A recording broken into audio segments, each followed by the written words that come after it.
TLC, the television network, has a program, a show, a new reality show that is going to debut on January 11th, the day after tomorrow, I guess, Sunday, called My Husband's Not Gay. And you might have heard about this or heard about the controversy around it.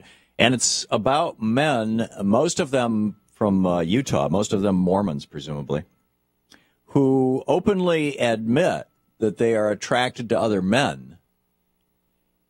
In other words, men who are born gay or bisexual, who have chosen to only, to only have relationships, romantic and sexual relationships with women, and to, in fact, in many cases, marry a woman. And the woman knows that the man is attracted to men, and the man confesses that and then says, but I'm going to stay with women because that's what I want to do, or that's what my church says I should do.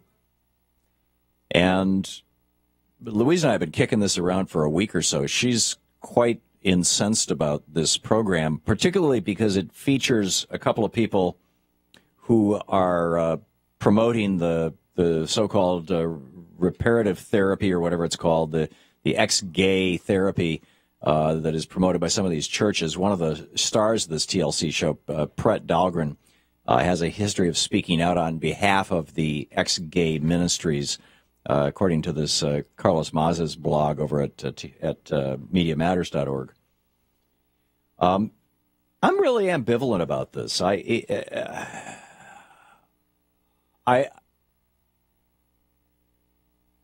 One of my a dear friend of mine who has been dead for maybe 10 or 15 years now. He's much older than I was. He was one of my mentors in the advertising industry. And I'm not going to mention his name because he went to his grave in the closet.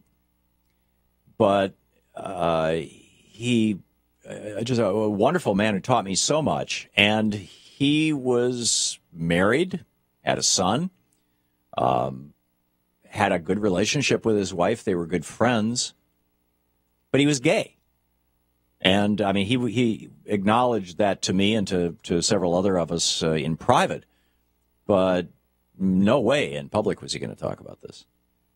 And that was just it was his choice. Now, you could say that, I mean, Bob was his first name. And my friend Bob came of age during the 1940s and 50s. He's about 20 years older than I am.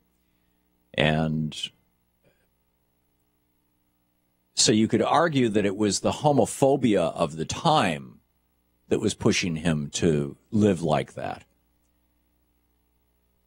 But on the one hand, there's part of me that thinks, this television program that is presumably, I don't know if it's glorifying or if it's just showing the challenge of a gay man trying to live like a straight man.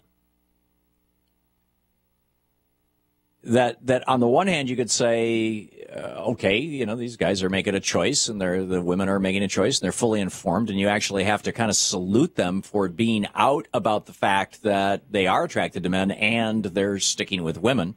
In other words, they're being honest about it, as opposed to, back in the 50s and 60s, and well, even today, some gay men just totally denying their sexuality. On the other hand, is this promoting the idea that gay men should get back in the closet? And Louise is of the latter opinion, and I'm still torn about it. So I'm curious your thoughts on this, particularly if you're gay. I'm curious what your thoughts are on this program, and just this whole thing. I mean, it's almost like I'm wondering if this is the new right-wing movement. Is this going to be the new way that the conservatives attack gay people, LGBT people, by saying, well, this guy can choose to live with a woman. Why can't you? And, the answer would be, why? Well, the Mormon church doesn't. And I mean, I think, frankly, that's the answer. That's where it goes. So.